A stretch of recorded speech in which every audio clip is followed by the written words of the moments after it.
This project that I have just designed seeks to help the learners to understand better the concept of soil acidity and soil alkalinity. With the help of this project, or after doing this project or experiment, the learners will then be comfortable enough to identify, to know, and to correct the different kind of soils that they may have in their backgrounds or in their farm or their place of dwellings. The project rather explains, or rather gives the learner the chance to understand and to see what an acidic soil looks like, and which plants can thrive in such soils, and what kind of pH value that kind of soil would have on the pH scale. So for an acidic soil, it means then your pH value would be below 6. Such soils are soils that contains high ions of hydrogen and low cations of magnesium and calcium.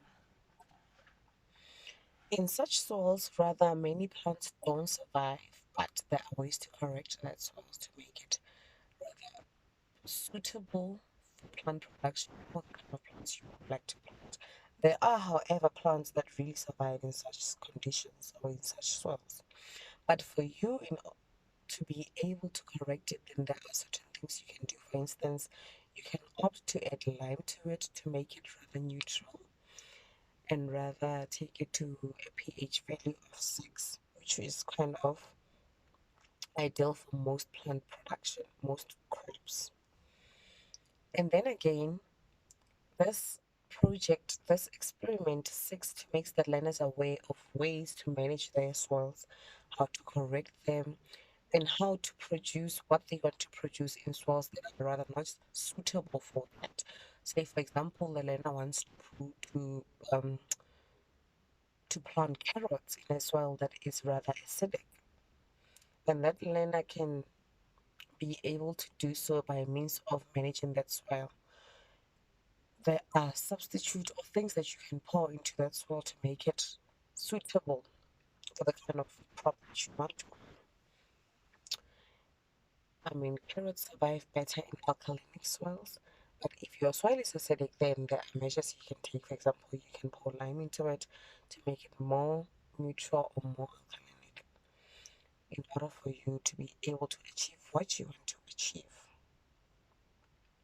And then again, um, acidic soils are rather toxic to some extent, as well as alkalinic soils are toxic to some point. But in all instances, there are ways to cure that.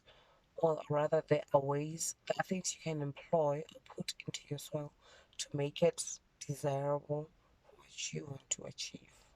I hope I'm clear on this one. So once the learner does this experiment, then they'll be able to do all of that. How is this experiment detailed, or how does this go about? One, a learner is expected to pick samples from a certain or specific area or plot of ground that they have access to. They're expected to take at least 9 samples from different points of the ground. Pour these samples into a plastic bag or a paper bag, and then have 2 beakers that they can use. Pour 50 millimeters of the soil into each beaker. Name each beaker 1A or B in order for you to be able to identify which is which. One. The other thing is that the learners are expected to pour water, 50 milliliters of water into each beaker to make it a mixture, so sort of make it like mud. And then after that, in the first beaker, the learners can pour 10 millimeters of vinegar and the other one 10 millimeters of baking powder. Then they have to tell or to see what happens and be able to tell them what is it that they see, how does it come about, what does it mean for the other one to react like this and the other one to react like that. And then be able to identify which one is acidic and what makes it acidic, which one is alkaline and what makes it alkalinic. And also how both soils can go to the point of being neutral and how to get there or how to make it become that. It also seeks to make it a point that the learners are able to identify what type of soils they have in their living area or their place of dwellings and what kind of plants would rather be suitable without correction or